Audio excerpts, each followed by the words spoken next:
How are you? Hello, Fat Gus. We are great.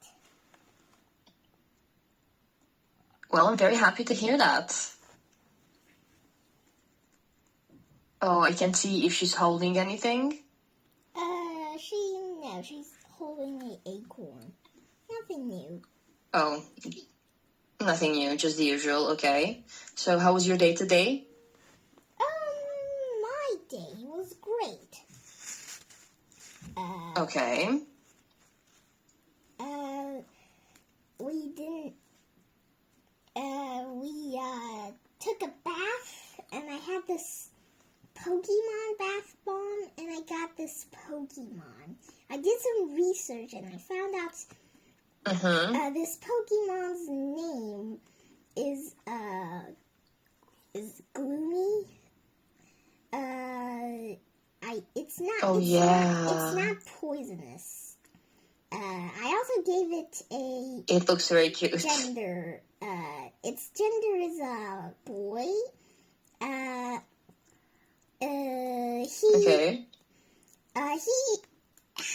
His attack is not too bad. Sometimes when you say cute Pokemon, it's usually not too strong. However, this guy is really strong. Well, not really strong. It can do some damage, though. One Pokemon can do 0 damage. It can literally do nothing. So basically useless. Yeah. I want to show you my mug. Does this look familiar to you? No. I have a bear on mine. Oh, that's cute. It's from The Big Bang Theory. Oh. You said you watched Young Sheldon, right? Mm-hmm. Do you know what The Big Bang Theory is? Nope. I mean, the TV show. So it's the TV show about the adult Sheldon and his group of friends in college. Oh. It's also a sitcom. It's very funny. Yeah. Okay. And it's called The Big Bang Theory. I'm a big fan of that TV show, so I have a mug.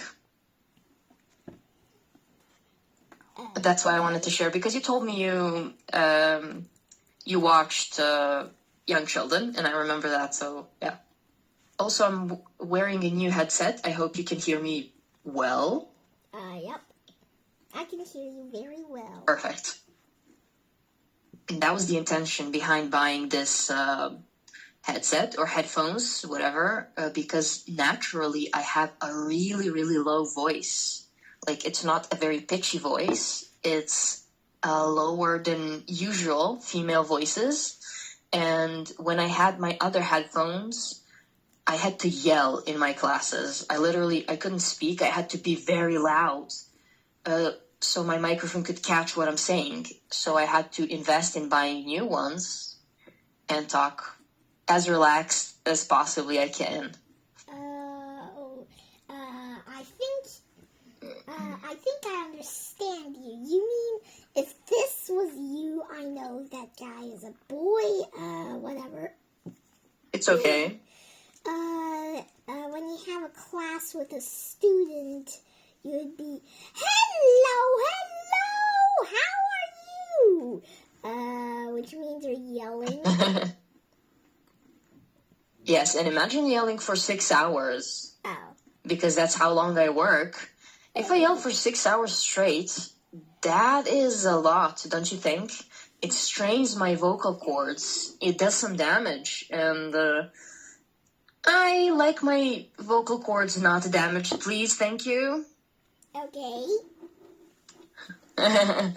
So yeah, I'm trying to adjust now, so I'm speaking as I usually speak, I'm talking as I usually talk. So I'll adjust over the time, I guess. Okay. Well, today we will be working on Unstoppable Us, because it's Friday, and on Friday we do that. Yep. Ready? Yep. Perfect. I think we were at page 3. Yes, we just started working on this, remember? Yep. Very well. I explained just the meaning of this word over here. And do you remember what does linguistic mean? In linguistic means a word that is from Latin, Yeah. and linguistic is actually from Latin. Yes, but the word itself originates from Latin. But what does it actually mean? What's the meaning of this word? Is it related to words? Wait, I think it means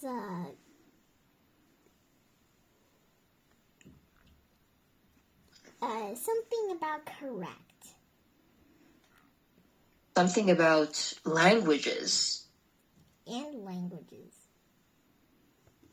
Yes, because in Latin, lingua means language, so linguistic is something related to languages. That's why I wanted you to know what it meant, because you could understand what it can possibly translate to. And it's literally talking about the hardware of languages. Da da da da. Okay. Okay. So we have the logic verbs. This in the bracket says engine of argument. Why? We will see why. But let's imagine we have numbers here, okay? Mm-hmm. Oh, that's an ugly 5. If we look at number 1, alter, do you recall what does it mean? Thank you. You're welcome. I think it means to change something slightly. Yes. What can you alter? Tell me. Think of something. I can alter the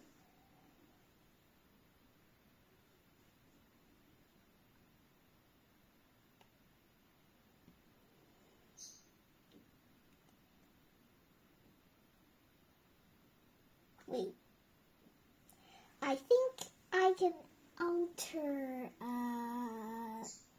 how much walnuts Fat Gus eats. That's the most greatest example for alter, since Fat Gus, she really just steals. I can't Yes, I actually know. make her just. I can't force her to eat less walnuts to make sure that she's not too overly fat, since that would be kind of rude.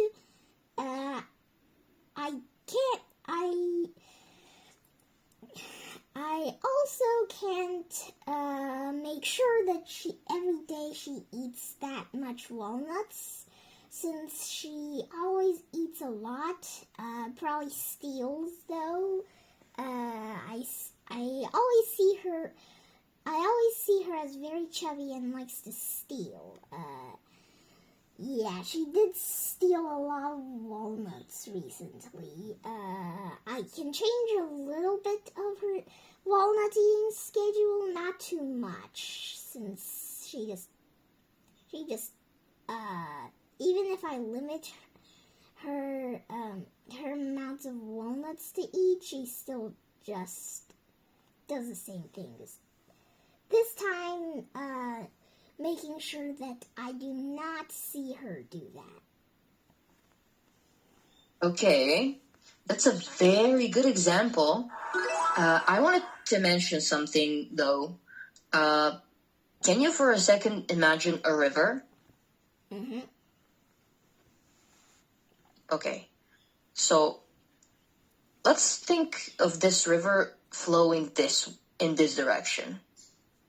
Mm-hmm. And it's very fast. How do we call the flow of the river? There is a word for it.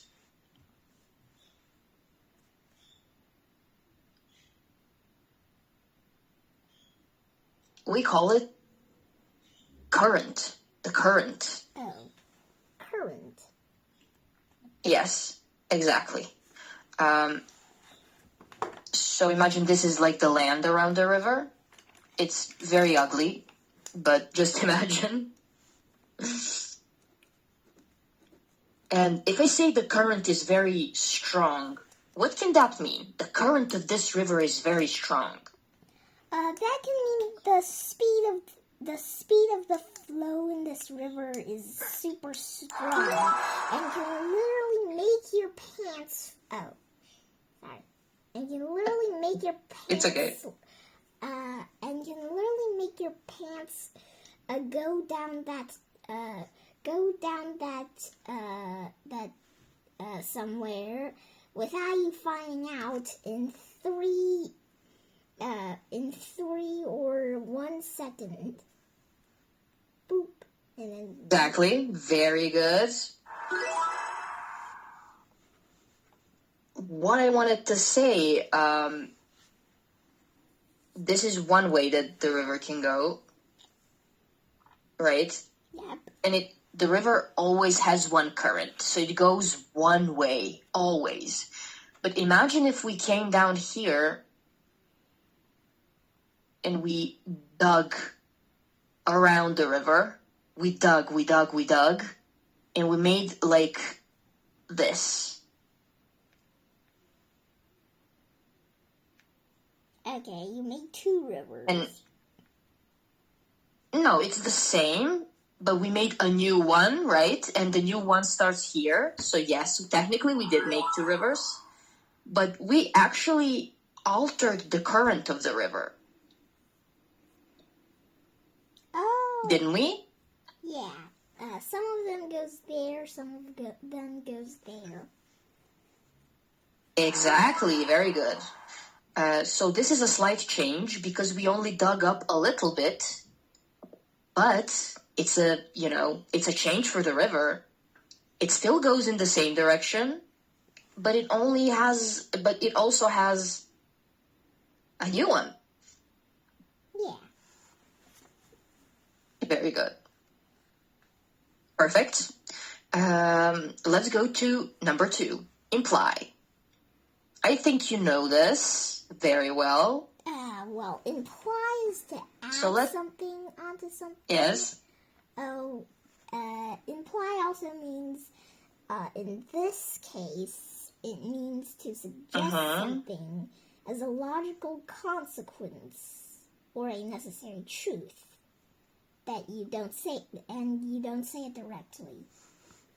That's very important. It's not stated directly. We don't say it. We just imply it. Oh.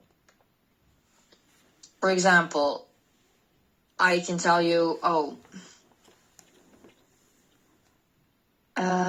you can ask me what's the weather like outside, and I will tell you, I see people wearing giant jackets. What did I imply? What's the weather like outside? The weather like outside should be very cold since everyone is wearing humongous jackets. Yes, humongous, gigantic jackets. Exactly like that. Can you imply something? I can say, oh no, I could say, oh no, let's make another. Let's just say, oh no, everyone outside is wearing raincoats. The problem is it's raining. I said this after Fat Gus asked me if we can go outside and play.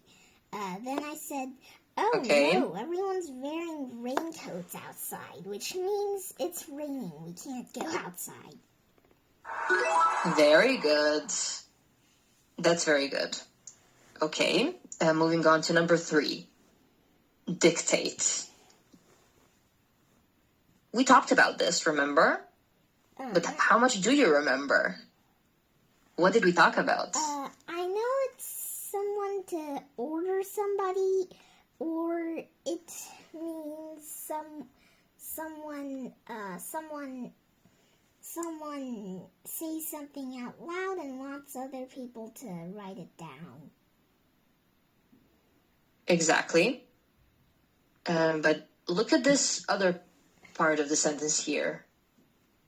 Oh my gosh. Or to determine the direction of biological development. Okay, but how can something or someone dictate the direction of biological development?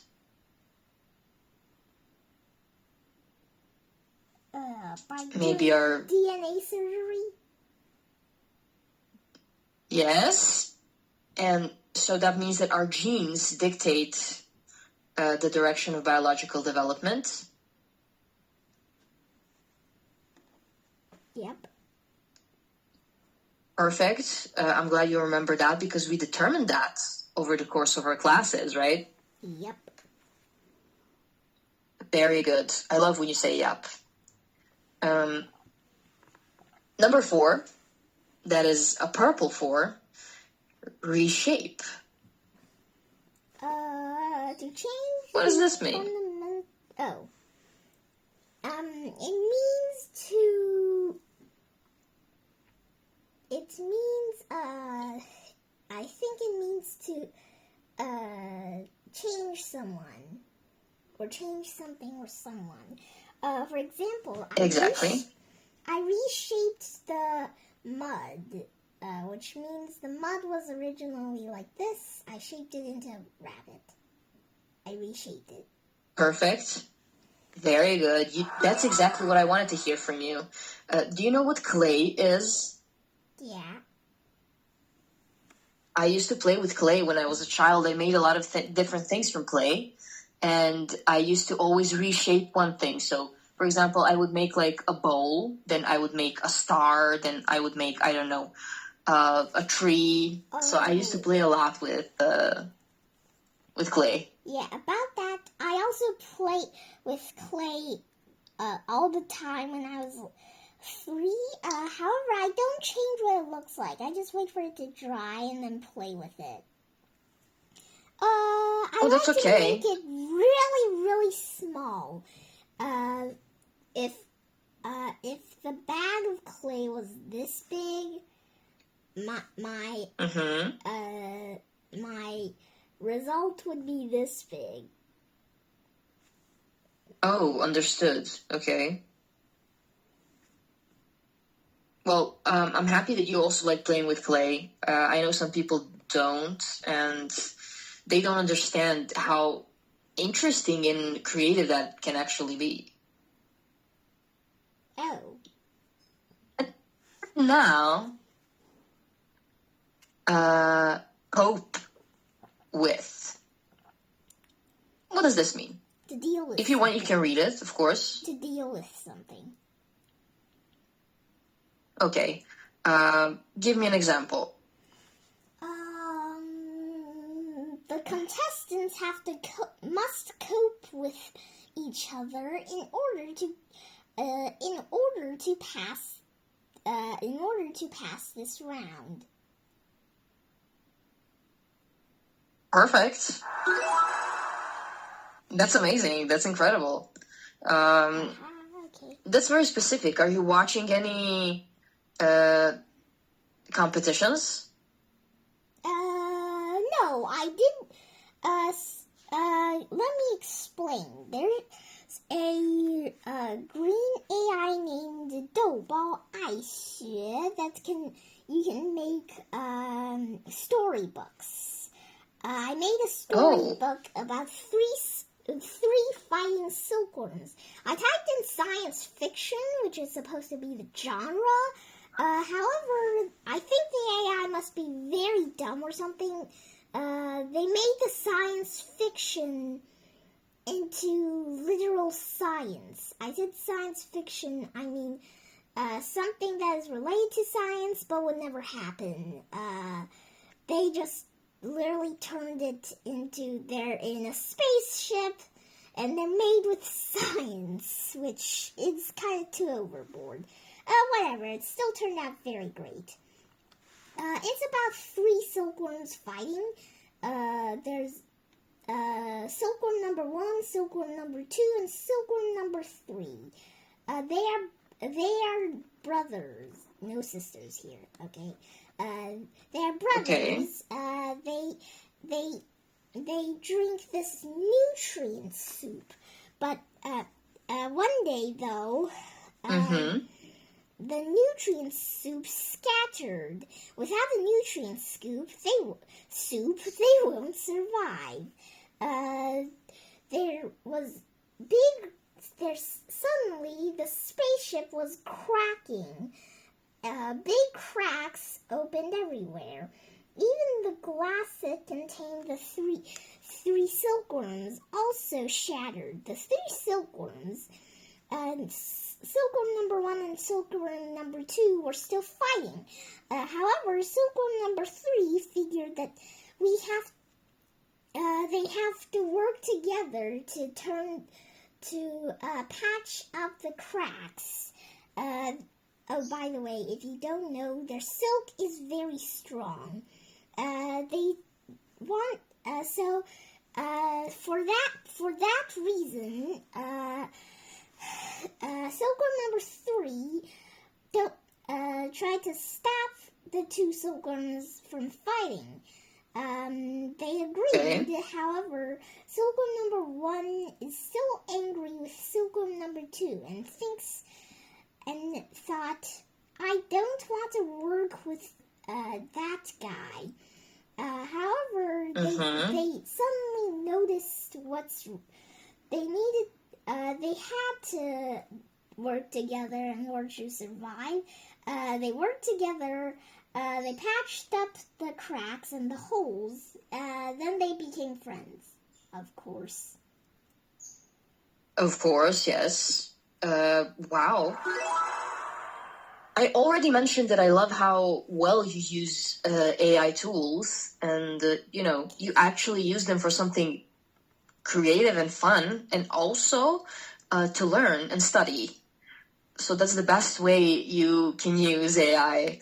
And of course, I've seen something that your AI made because you sent me some pictures, some videos, and stuff like that, which I'm very grateful for. So thank you. Mm-hmm. You're welcome. Okay, we have some things over here down at the bottom of the page. We don't have a lot more time, but focus on this thing over here. We briefly mentioned it before, but let's read it. Syntactic architecture. Nominalization. Nominalization. Nominalization. Very good. This is the process. process of turning verbs or adjectives into nouns. Oh. Mm-hmm. We use this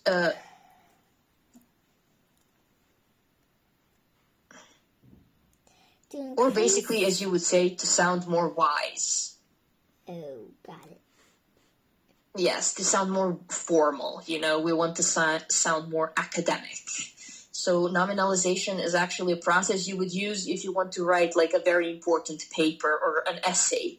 You would focus to not, for example, you had to choose to make this word sound more difficult or more prolific. You would use dominance. So there's a million of examples and millions of ways where you can use this. And this is just one example, but do you understand the process, the meaning of the process? Yeah. Okay, that's very important. I would like to finish our class here, okay? Okay. Perfect. I will see you. Have a beautiful weekend, Okay, thank And you. say hi to all of your squirrels and silkworms from me. I will see all of you in the next class. Okay, by the way, I forgot to mention something.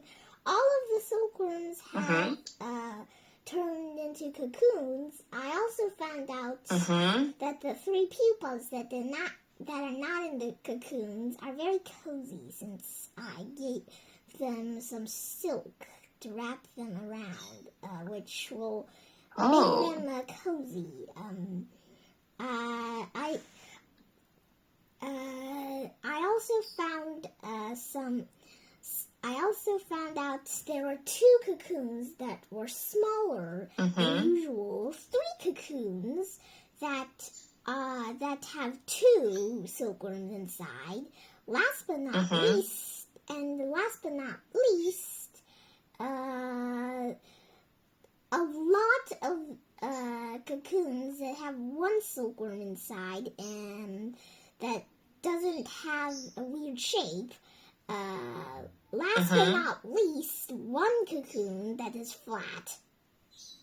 That's all for the silkworm. Wow. Wow. It's amazing how well you studied them so far. Incredible, Ivanka. Oh, thank you. Wow. Well, you should think maybe you could make some thematic things with your silkworms. Give them names and make something funny. Oh, okay.